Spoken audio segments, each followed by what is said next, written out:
Bien, pues me toca el turno y pues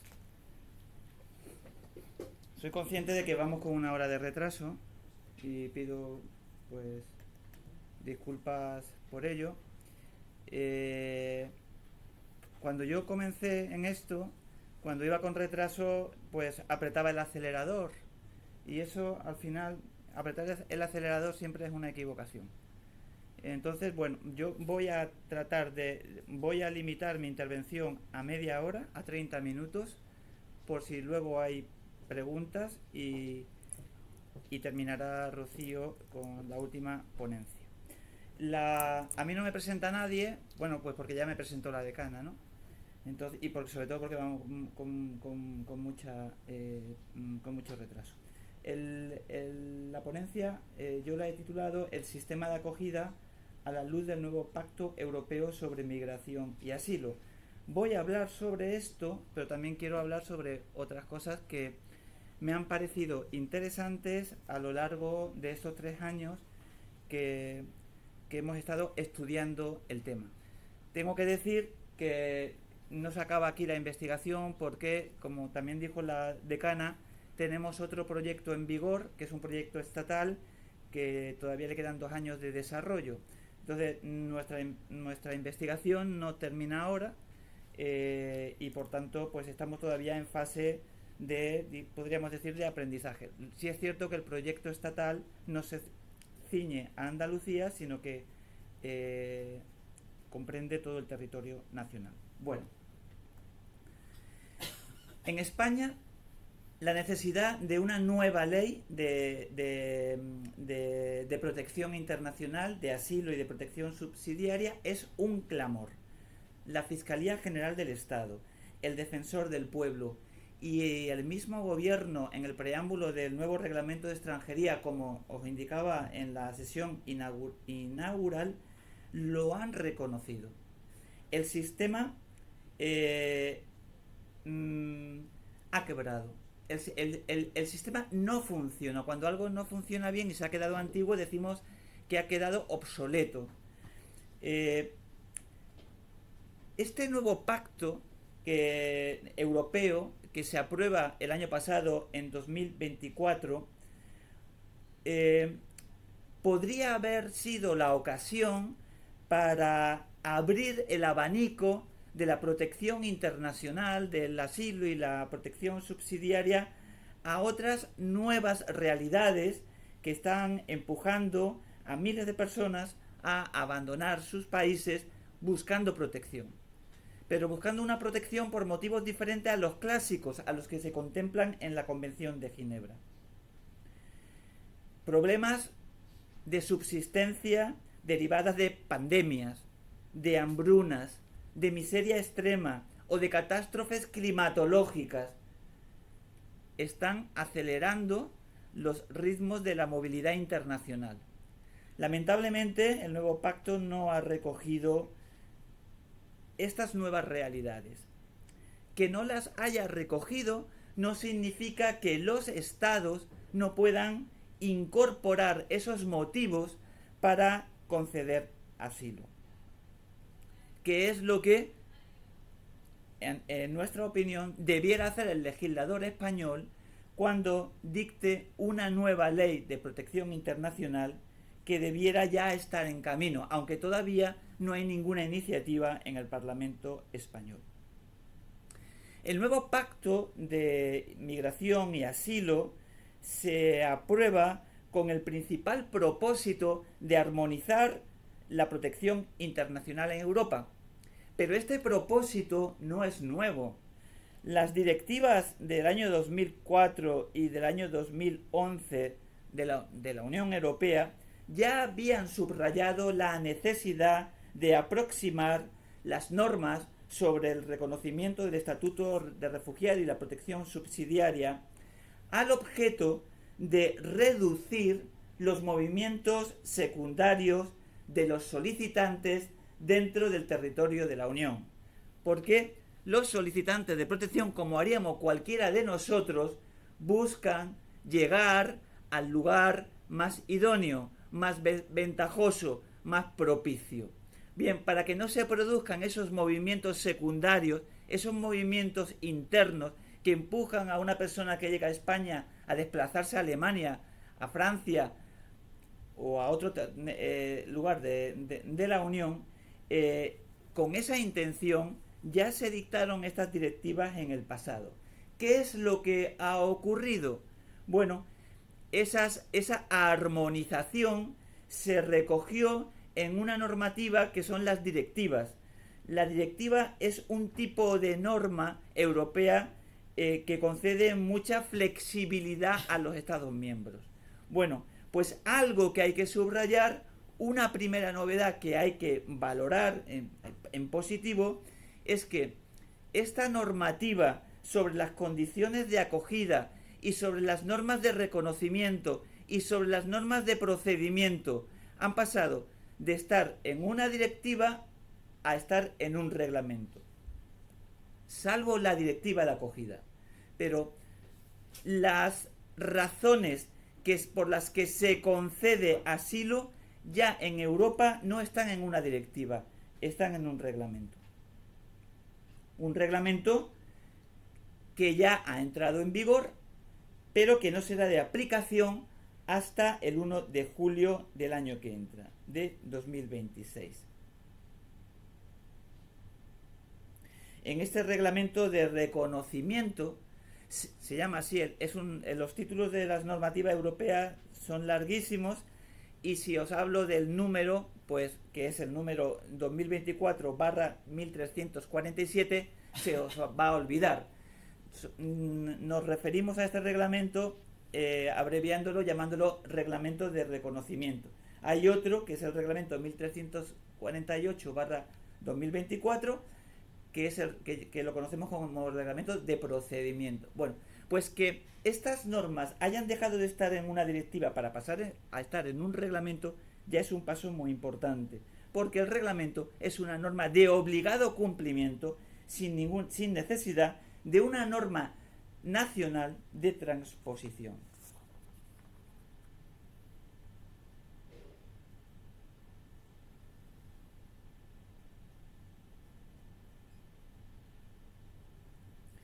Uno de los problemas que se ha advertido, que han advertido todas las autoridades nacionales e internacionales, es el abuso, y hay que utilizar, yo soy conforme voy cumpliendo años, pues soy partidario, no es ser radical, sino soy partidario de llamar a las cosas por su nombre. También cuando es incómodo utilizar. En España y en Europa ha habido un abuso de la figura de la protección internacional. Es decir, que miles de extranjeros invocan la protección internacional sin ser un motivo real, sin ser ese el motivo real que ha provocado la salida de su país. ¿Por qué piden protección internacional entonces? Pues porque si las condiciones, si el estatuto jurídico del solicitante de protección internacional es más favorable que el estatuto jurídico de la persona que se acoge al régimen general de extranjería, si el estatuto jurídico es más favorable, pues yo solicito el más favorable. Digo que soy solicitante de protección internacional, no digo que vengo a Europa a trabajar. Vengo a trabajar, pero porque en mi país me siento en peligro, sea verdad o no. Las estadísticas, como os decía al principio, en la inauguración, son contundentes.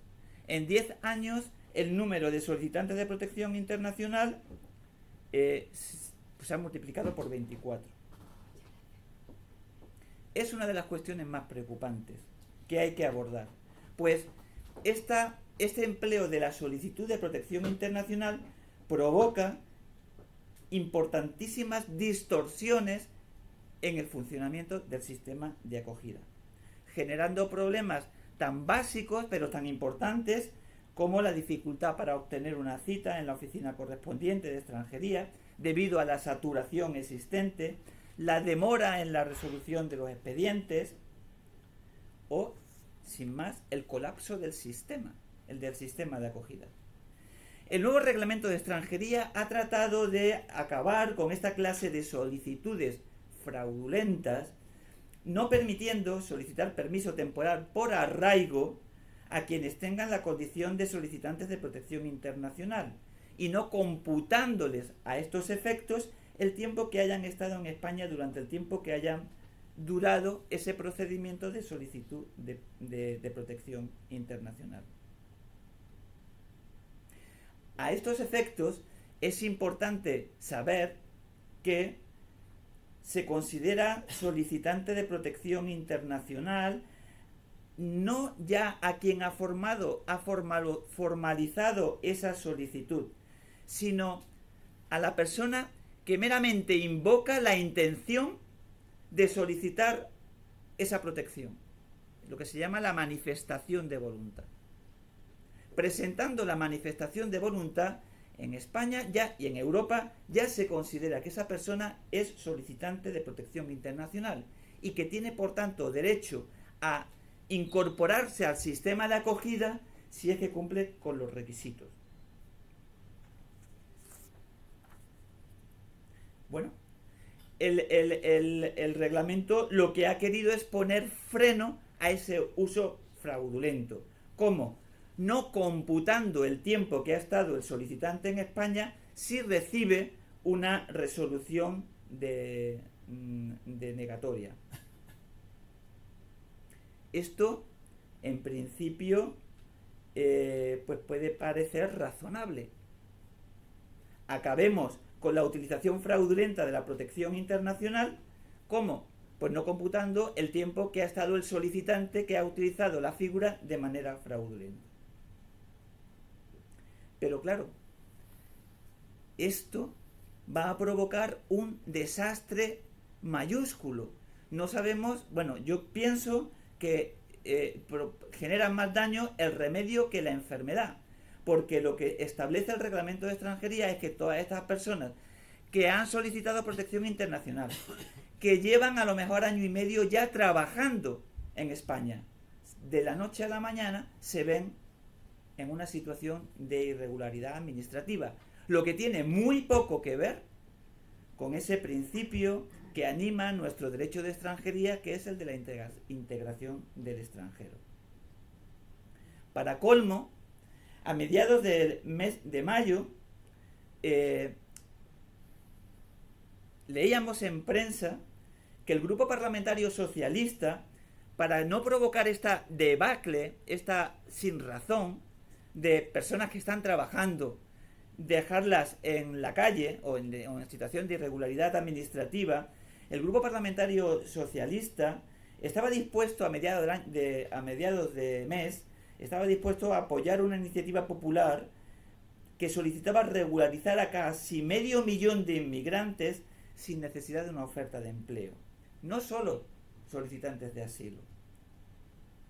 Esta medida, desde luego, salvaría la situación, hubiera salvado la situación a la que aboca esta disposición del reglamento de extranjería. Bueno, pues esta iniciativa parlamentaria, que no ha llegado a materializarse, todavía en el Parlamento no hay ninguna proposición de ley al respecto, motivó que el 20 de mayo el grupo parlamentario Vox presentara una proposición de ley orgánica de modificación de la ley de extranjería, abro comillas, para restringir la regularización de inmigrantes ilegales a través del arraigo, cierro comillas. Se trata de un ejemplo más de la encendida disputa política que genera, por desgracia, no solo en España, la gestión de la inmigración, algo que como académicos debemos de denunciar. La movilidad humana es un fenómeno que hay que regular correctamente. No se puede estar ni a favor ni en contra de la inmigración. El debate debe de girar en torno a los procedimientos de acceso y en torno a los mecanismos de integración social y tratar de hacerlo correctamente. En palabras del filósofo John Rawls, los derechos y libertades de las personas, y los inmigrantes y los solicitantes de protección internacional lo son, no debe estar sujeto al regateo político ni al cálculo de intereses sociales.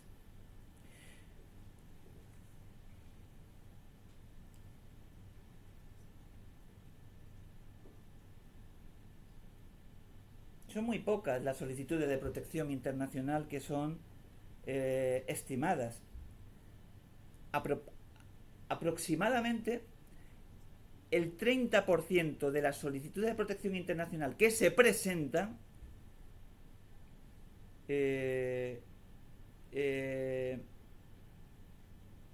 son estimadas. El número no es tan importante. A modo de imagen cenital, para que tengamos una idea, los solicitantes de protección internacional son sobre todo hombres en una edad entre 18 y 34 años, sobre todo, ese es el grupo más numeroso. Por su origen, la mayoría son latinoamericanos. En cuanto a si se concede protección internacional, más protección internacional que protección subsidiaria, no podemos extraer una conclusión clara, porque las cifras oscilan de año en año en función del contexto internacional. Y en cuanto a las razones que fundamentan las solicitudes de protección internacional, destacan sobre todo los motivos de ideología política, seguido de las razones de género o la de pertenencia a determinado grupo social, de nacionalidad o de orientación sexual. En el terreno de lo teórico, uno de los temas que no voy a detener porque el reloj vuela, uno de los temas que a nuestro juicio merece una reflexión más allá de lo que digan nuestras cartas de derechos, es qué clase de derecho sea el asilo. Y si realmente el asilo o la protección internacional es un derecho.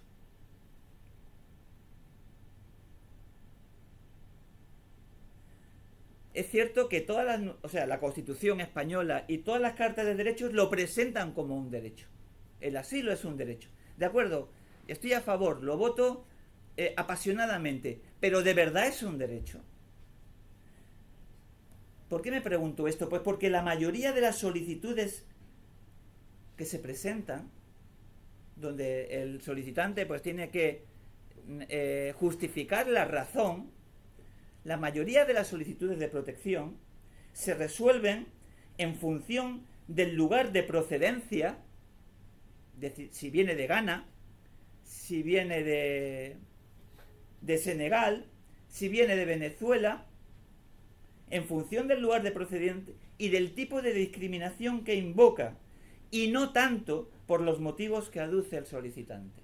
De tal manera que, si me permitís, yo que llevo poco tiempo, pero algo de tiempo de voluntario en la Cruz Roja, cuando viene alguien para que le hagamos el informe jurídico de apoyo, cuando nos dice del lugar de dónde viene, prácticamente en ese momento nos miramos y decimos, ¿se la van a dar o no se la van a dar?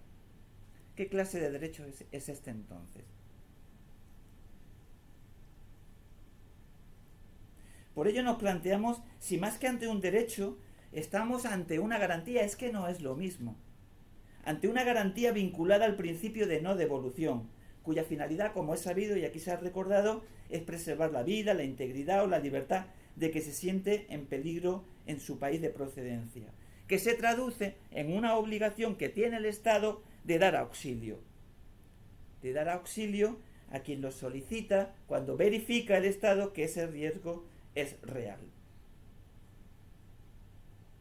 Con independencia de los compromisos internacionales que el Estado haya podido asumir, la obligación de acoger a una persona que pide auxilio deriva no de un tratado internacional, deriva del carácter objetivo, estructural, precondicionante que tienen los derechos fundamentales, algo que se expresa muy bien en el artículo 1 de la Ley Fundamental Alemana, a la que antes Antonio Troncoso ha hecho referencia cuando proclama que la dignidad del ser humano es intangible y que respetarla y protegerla es la obligación de todo poder del Estado. Es en este precepto donde el constituyente español se inspiró en el artículo 10.1. Cuando hablamos de conceder protección internacional, hablamos de respetar la dignidad del ser humano. No acoger a un solicitante de protección internacional. Cuando hay fundadas razones para ello, atenta directamente contra este principio. Un principio, el de la dignidad, cuya universalidad es una entelequia, porque en la mayoría de los países del mundo no se respeta la dignidad del ser humano.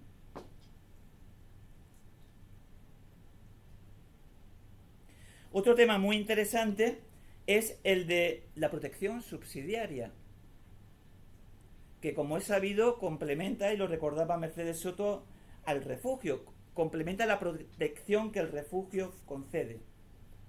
Llama la atención que, primero, que aunque se trate de un concepto bien asentado, este el de la protección internacional, se hable siempre del asilo, utilizando esta categoría como si fuera el todo, y no lo es.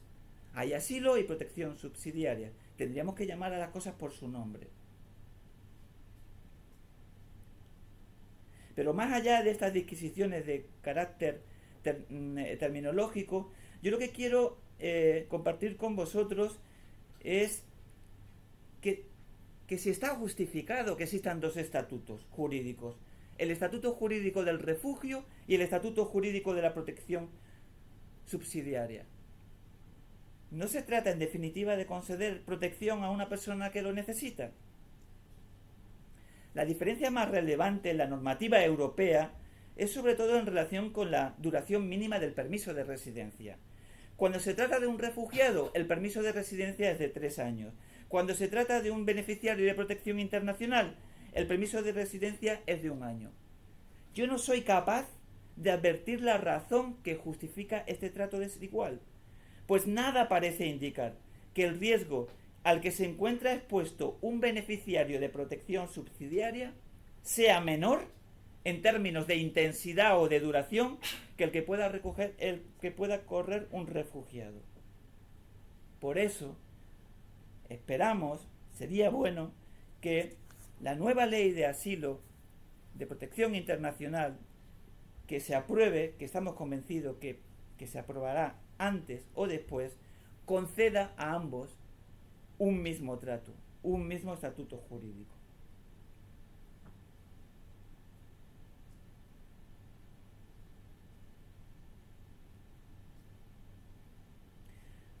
El Defensor del Pueblo, la Fiscalía, en otro orden de consideraciones, el Defensor del Pueblo, la Fiscalía General del Estado, el propio Ministerio del Interior, pues ha reconocido lo que todo el mundo reconoce, que es este incremento exponencial de los solicitantes de protección que ha desbordado el sistema de acogida.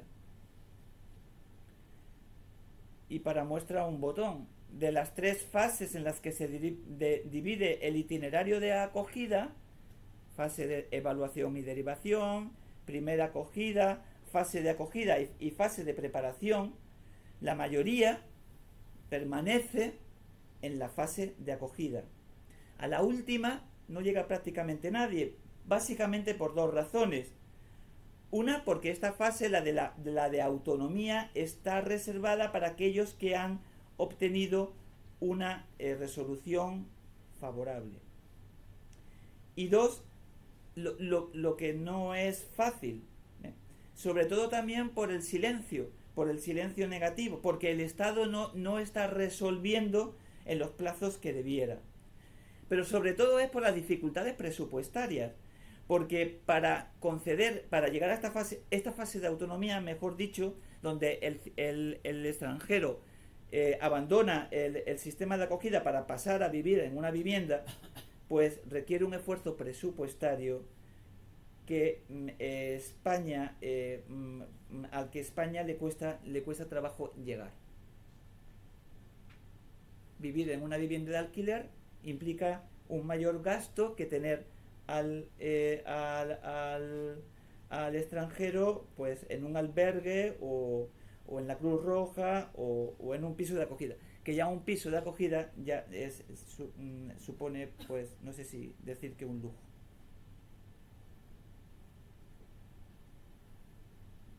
Antes se ha hecho referencia a raíz de, no sé si fue de la pregunta de Mitchell o ha sido una consideración del propio Miguel Revenga, al problema que hubo y que todavía no está resuelto, que han generado pues cientos, no sé si miles, bueno, de cientos, vamos a dejarlo ahí, que no es poco, de menores extranjeros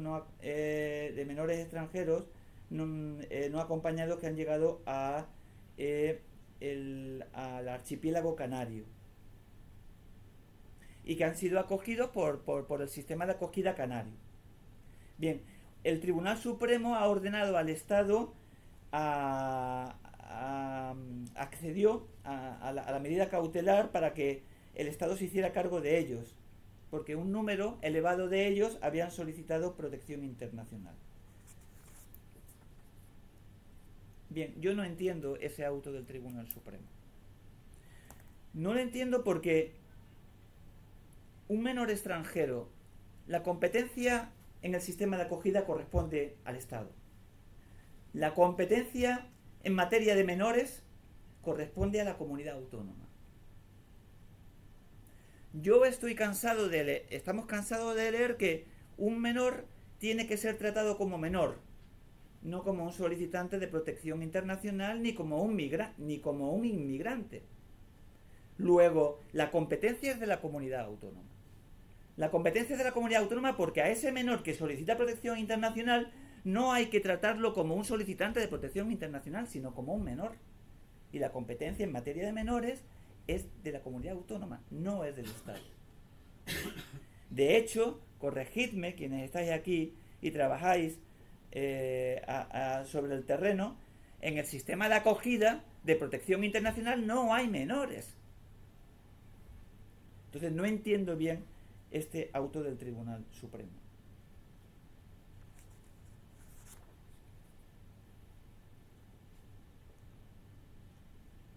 Sobre la acogida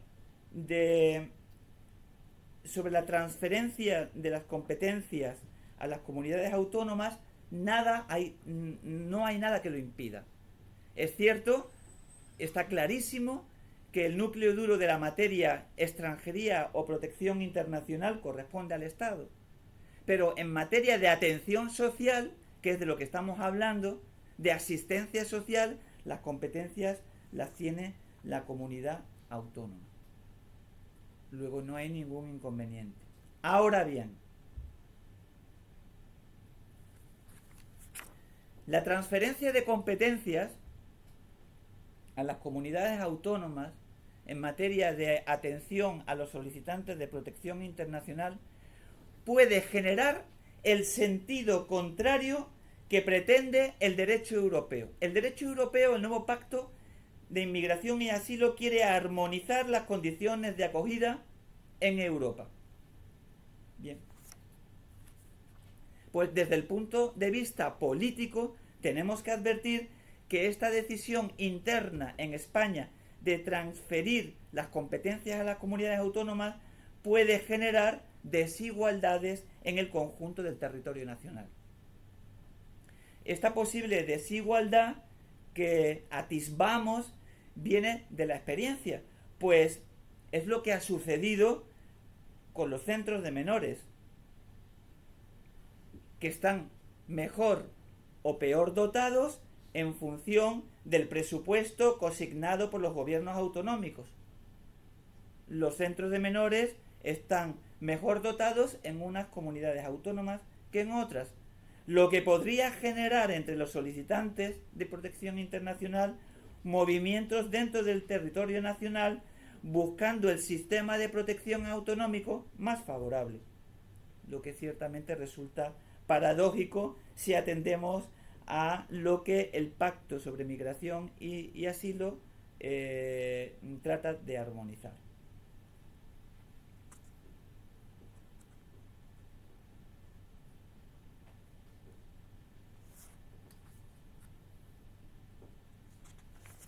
Estoy cumpliendo ahora en este momento los 30 minutos que me había comprometido y todavía me quedan muchas hojas encima de la mesa, pero no se preocupen, porque en todas estas hojas la idea que se deriva de ellas es la siguiente.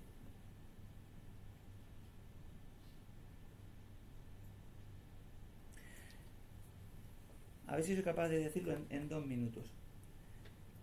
El reglamento de acogida es el reglamento español.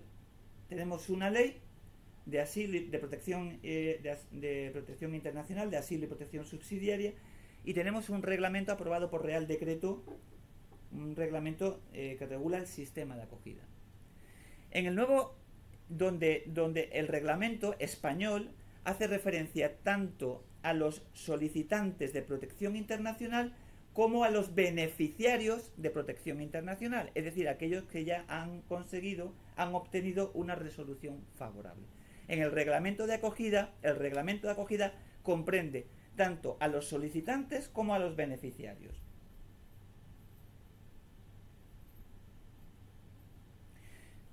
Vámonos a Europa. La directiva europea de acogida, que es una directiva, dentro de todo este paquete normativo que llamamos nuevo pacto de inmigración, el nuevo pacto de inmigración y asilo son unos 9 reglamentos y una directiva. Y a eso le llamamos nuevo pacto de migración y asilo. Hay reglamentos y una directiva. La directiva comprende exclusivamente a los beneficiarios de protección internacional, no a los solicitantes. Para conocer los derechos de los solicitantes de protección internacional tenemos que irnos a otra norma diferente, al reglamento de reconocimiento. Luego, para conocer el estatuto europeo, tenemos que manejar, por un lado, la directiva y por otro lado, el reglamento de reconocimiento. La directiva de acogida y el reglamento de reconocimiento. Bien, pues cuando España transponga toda esta normativa, tiene que tener esto en cuenta. La nueva directiva, la nueva ley, cuando se dicte, y el nuevo reglamento de desarrollo, cuando se dicte, tiene que ser consciente que en el derecho europeo los derechos de los beneficiarios están en una norma y los derechos de los solicitantes están en otra. Bueno sería que el legislador español, en aras del principio de seguridad jurídica, armonice toda esta legislación dispersa en una sola. Esa es una advertencia que queremos lanzar. Y la segunda advertencia es la siguiente. Cuando las comunidades autónomas reciban esas competencias, Andalucía, Cataluña, cuando las reciba, y todas las demás, tiene que ser consciente de que la regulación del sistema de acogida está muy detallado en la normativa europea. Muy detallado. Y eso hay que celebrarlo. La mayoría de los derechos que se reconocen en esta nueva normativa europea ya están reconocidos en la legislación española. Ya se reconocen en la ley de asilo. Pero mientras que la ley de asilo se limita a invocar el derecho, la normativa europea invoca el derecho y lo regula de una manera bastante minuciosa. Bueno, pues el legislador andaluz, o el gobierno andaluz, cuando apruebe si es una ley andaluza sobre atención a los solicitantes de protección o un reglamento, tendrá que ser consciente de que el campo de actuación está muy delimitado por esa nueva normativa que se contempla en este paquete normativo que llamamos Nuevo Pacto Europeo de Integración y Asilo. Bueno, he pasado 5 minutos, pero era lo principal que tenía que compartir con vosotros en este momento. Ya habrá tiempo en el libro a ser un poquito más detallista en todas estas apreciaciones. Muchas gracias. Gracias por vuestros aplausos. ¿Alguna pregunta? Miche. Yo quería, sea, felicitarte por tu talante crítico. Creo que es muy importante desde el rigor jurídico.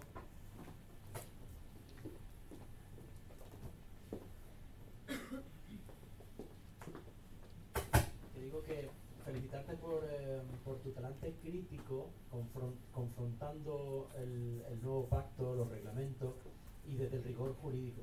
Yo creo que es importantísimo los que estáis aquí en áreas jurídicas estudiando lo que sea.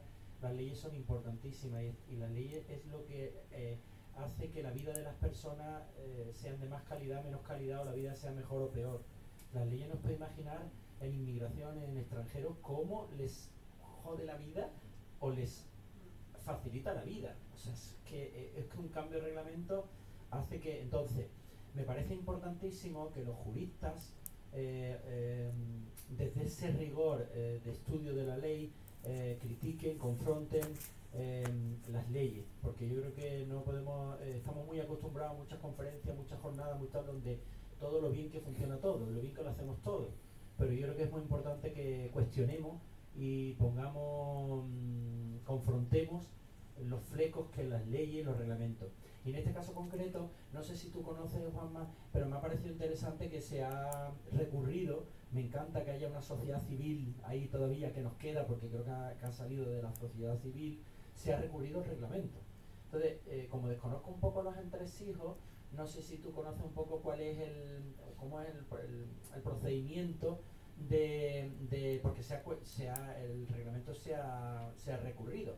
Y una de las partes que se ha recurrido es esa fatídica idea de por luchar contra el fraude, pero que está destrozando a muchas personas y el sistema, está destrozando el sistema empresarial, que no me quiero enrollar, pero el sistema empresarial me encantaría que se revolucionara, porque realmente un montón de empresas están teniendo problemas con sus maravillosos trabajadores africanos, saharianos del África, que están teniendo que dejar sus puestos de trabajo por este tema del asilo, del no computar los días de permanencia en España ante la permanencia del asilo. Entonces no sé si conoces un poco ese recurso o cuál es el procedimiento, pero me ha parecido maravilloso que haya gente que recurra a ese reglamento, porque puede ser una vía, ¿no? Sí.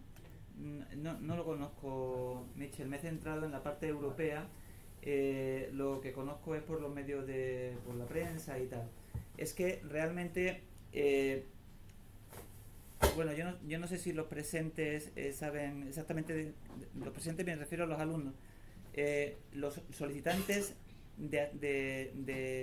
los solicitantes de protección internacional, antes de recibir la resolución, una resolución favorable o denegatoria, a partir de los 6 meses de presentar la solicitud, la manifestación de voluntad, porque se considera solicitante de protección internacional, adquiere esa condición, se adquiere esa condición con la mera presentación de la voluntad, y luego se presenta formalmente la solicitud. Pues desde la manifestación de voluntad, cuando pasan 6 meses, el solicitante puede empezar a trabajar. Por eso todo el mundo, bueno, todo el mundo no, pero muchos dijeron: yo voy por el sistema de protección internacional, porque primero no me pueden echar, y segundo, a los 6 meses ya empiezo a trabajar. Claro, luego llega la resolución denegatoria, ¿no? Entonces, antes lo que se hacía, corrígeme, antes, bueno, no te preocupes, tú pides la protección internacional, cuando te la denieguen, como ya llevas en España tanto tiempo, podrás solicitar el arraigo. Para solicitar el arraigo, que es un tipo de permiso, o sea, hace falta estar una serie de años en España, 2 o 3, antes eran 3, ahora son 2. Claro, pues yo haría lo mismo. Yo diría: soy solicitante de protección internacional. Cuando dentro de X me digan que no, pues digo: bueno, ya llevo aquí tanto, pues ahora pido el arraigo. Pero ya llevo año y medio y estoy trabajando. ¿Qué es lo que dice el reglamento? Ese tiempo que has estado como solicitante de protección internacional, para solicitar el arraigo no te lo vamos a contar.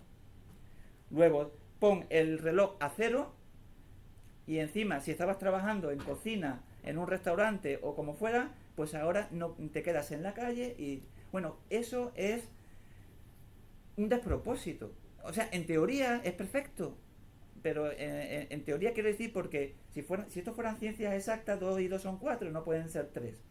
Pero desde el punto de vista de los valores que inspiran, en lo que se fundamenta todo nuestro derecho de extranjería, y nuestra ley de extranjería se llama de derechos y libertades y de la protección y de la integración social. Es un despropósito. Entonces entiendo que este ha sido el fundamento el fundamento del recurso, pero no te puedo dar más datos. ¿Alguna pregunta?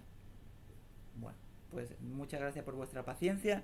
Llegamos a la última ponencia, que corre a cargo de Rocío Guadalupe Quiñones Andrade, que llegó hace 48 horas de México, profesora mexicana, a la que le pido que por favor vaya accediendo al estrado, a la mesa.